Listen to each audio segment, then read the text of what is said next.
now. But have you thought about, if Donald Trump wins, have you thought about the possibility he might use the power of the federal government against you personally? Yeah, I have, but I'm confident in the fact that he's coming after you first. Back in the 2000s, Donald Trump was a household name, but not for politics. He was the flashy businessman, the guy with his name on gold-plated towers, and the host of a reality TV show. The idea of him leading the country, that would have sounded like a punchline back then. George Clooney, a man who's seen plenty in his career, reflected on this not too long ago. He said that at the time, Trump seemed like just another rich guy who loved the spotlight. Nobody seriously thought he'd step into politics, let alone the Oval Office. And if they did, few believed he had the brains or the know-how to actually pull it off. So although I wish I were here with better news, the fact is that you and I are sitting here today because this will be your last week of employment. This is not an assessment of your productivity. You gotta try not to take this personally. Well, I just had a bad night. But here we are, looking back at one of the most surprising turns in modern history. How did a man, known for firing contestants on TV and stamping his name on skyscrapers, manage to become the President of the United States? That's the question Clooney wrestled with, and honestly, it's one a lot of people are still asking. Trump's rise wasn't just unexpected, it was uncharted territory. He wasn't a politician. He didn't play by the usual rules, but he had something no one could ignore, the ability to grab attention, whether people loved him or hated him. And somehow, that turned out to be enough. Right to the bottom line. The bottom line is that it's very hard to let go of power, and President Biden did something really extraordinary, and so honestly, I really do think that's what should be focused on, really. Yeah, and yet it was a risky move, because had he not decided to step aside, it would probably have damaged him. Having one of his great supporters. And what are you getting at, Jim? I'm getting at, you took a big swing, and thank God you hit that ball out, because it could have gone very badly. It could have gone very, very badly. Go badly. Clooney didn't shy away from pointing out how strange it all felt. To him, Trump's journey from normal guy to leader of the free world was both unbelievable and unsettling. It made people rethink what it really takes to hold power in America. But here's the thing. This isn't just about Trump. It's about how much the world has changed and how unpredictable things can get. One day, you're the star of a reality show. The next, you're sitting in the most powerful office on the planet. You're a man you're a Democrat, but you're slightly to the left, as it were, in American politics. Sure. You're a friend of President Biden. You've known him for a long time. Sure. And looking at his poll numbers, which are really quite bad at the moment, things have gone wrong. What would you say about what's happened to the White House since he's taken over, and what's happened to America since he's taken over? Well, I mean, you can't. It's like taking a battered child and thinking everything's gonna be okay, and his first day in school. There's a lot of things that have to be repaired. There's a lot of healing that has to happen, and it's going to take time. Poll numbers come up and go down. I would expect them to go back up again. Donald Trump's numbers went up and down. He's still there, prowling around in the rhododendrons. Yeah. He's going to be a factor for a while. It's so funny because he was just this knucklehead. I knew him before he was a president. He was just a guy who was chasing girls. Every time he went out, he'd come over and be like, "What's the name of that girl?" That's all he was. And the idea that there's this whole group of people that that they think he's the champion of, which he certainly can't stand in real life. But he's gonna play this out for a while, and we'll see where we go with it as a country. My hope is we have a little better sense than to do. Donald Trump has a knack for labeling people, and during his presidency, the term Hollywood elite became one of his favorite jabs at celebrities. George Clooney was no exception. Trump didn't just criticize Clooney's acting or political views. He went straight for his character, dismissing him as an out-of-touch celebrity who had no connection to everyday Americans. Clooney didn't take this lying down. In fact, he clapped back with a dose of reality about his early years. Before the red carpets and blockbuster movies, Clooney worked some seriously unglamorous jobs. He cleaned theaters, he sold men's suits, he even cut tobacco on his family's farm in Kentucky. Hardly the silver spoon lifestyle Trump implied. Clooney made it clear that his journey wasn't handed to him. He worked for it. But what really stung Clooney wasn't just the Hollywood elite label, it was the hypocrisy. Trump, the man who made millions branding his name on hotels and casinos, and who starred in a reality show himself, was accusing others of being out of touch? Clooney didn't hesitate to point out the irony. Trump's entertainment career wasn't exactly small time. He'd even collected a hefty pension from the Screen Actors Guild for his TV work. George motherfucking Clooney does not mix words. I am so grateful for a call to activism in their viral tweet today to remind me how much of a savage George Clooney is. What's up, my name is Alexis. Remember to like, follow, share. Here is George Clooney's response after Trump accused him of being a Hollywood elite.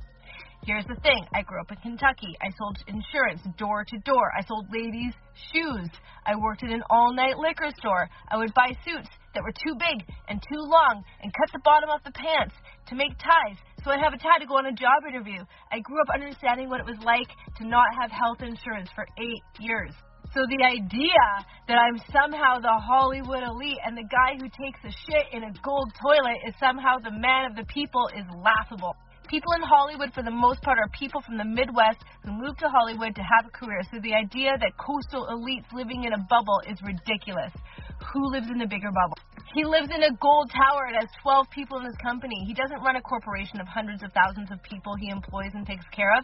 He ran a company of 12 people. When you direct a film, you have 7 different unions, all wanting different things. You have to find consensus with all of them, and you have to get them moving in the same direction. He's never had to do any of that kind of stuff. I just look at it and I laugh when I see him say Hollywood elite. Hollywood elite? I don't have a star on the Hollywood Boulevard. Donald Trump has a star on the Hollywood Boulevard. Fuck you. Fucking fuck you. Quote, George Clooney. It's the little things, people. It's the little things. For Clooney, this wasn't just about defending his own reputation. It was about standing up for a broader principle. He wanted people to see through the sound bites and think critically about who is throwing these labels around and why. Clooney's point wasn't just that he worked hard to get where he is, it was that the labels Trump used often said more about Trump himself than the people he was targeting.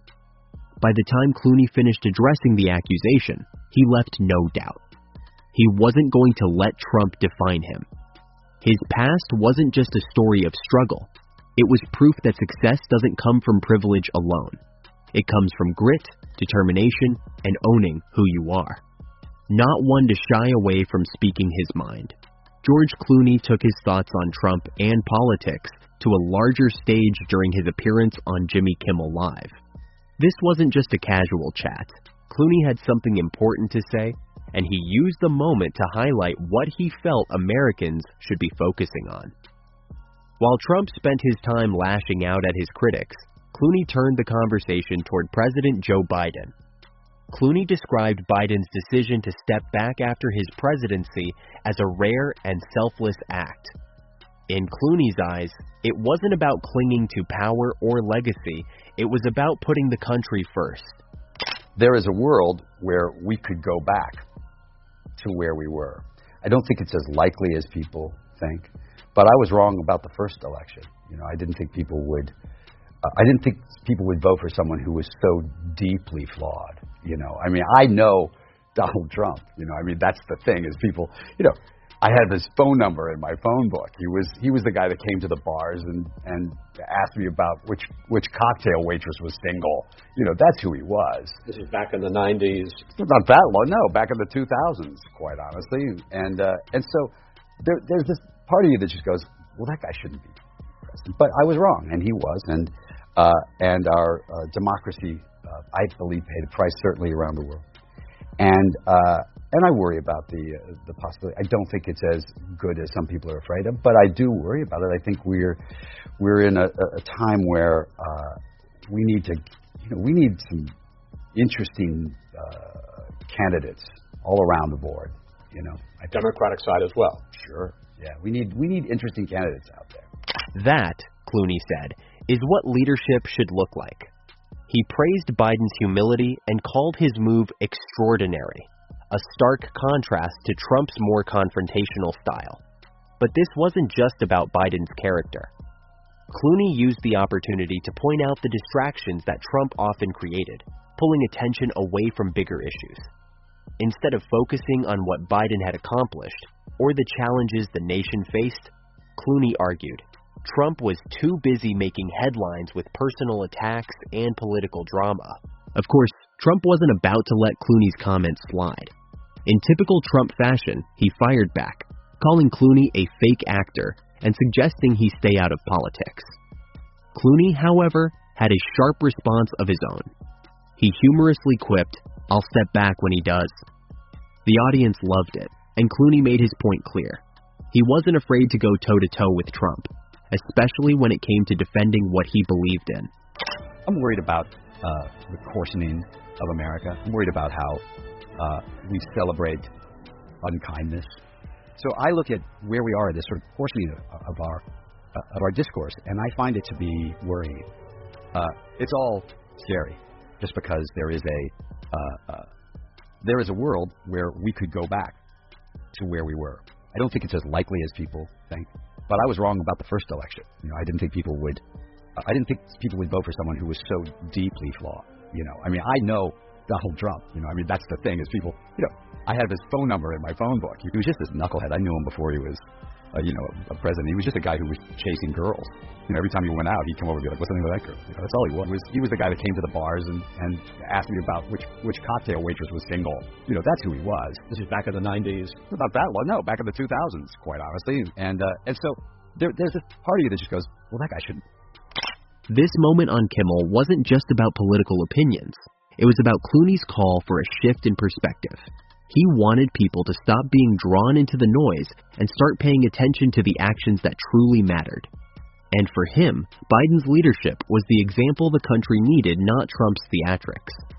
With Donald Trump returning to the White House, outspoken critics like George Clooney may find themselves navigating new challenges. Clooney, never one to shy away from sharing his thoughts, has built a reputation as a sharp and fearless commentator on political matters.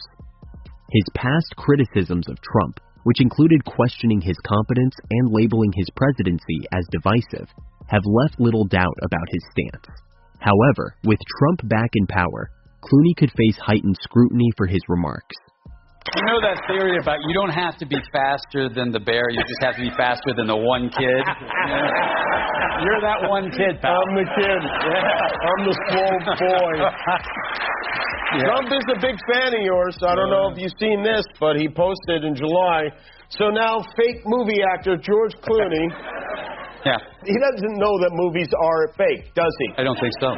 Who never Hannibal came close to making a great movie is getting into the act. He's turned on Crooked Joe like the rats they both are. What does Clooney know about anything, says the host of Celebrity Apprentice.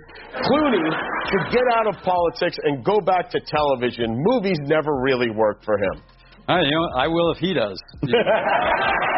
Trump has shown a pattern of responding aggressively to celebrity critiques, often using his platform to label detractors as irrelevant or out of touch.